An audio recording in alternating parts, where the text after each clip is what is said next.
श्रावण मासाचा दुसरा सोमवार शिवभक्तांनी गजबजला आहे। रविवार दुपारपासून भाविक ब्रह्मगिरी प्रदक्षिणेला जात आहे। सोमवारी पहाटे मोठ्या संख्येने भाविक ब्रह्मगिरी प्रदक्षिणा मार्गावर रवाना झाले।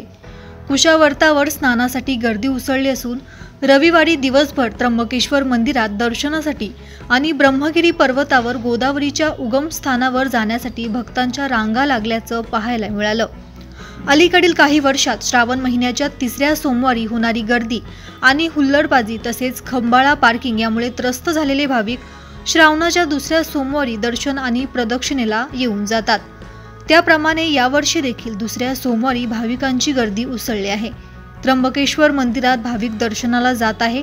त्याचप्रमाणे इंद्राळेश्वर महादेव, त्रिभुवनेश्वर महादेव, मुकुंदेश्वर महादेव, नीलपर्वत येथील नीलकंठ महादेव मंदिर, संत जनार्दन महाराज आश्रम येथील रुद्रेश्वर महादेव मंदिर यासह सर्व शिव मंदिरात भक्तांच्या रांगा लागल्या आहे। बेलपत्र वाहण्यासाठी भाविक सकाळपासून मंदिरात जात आहे।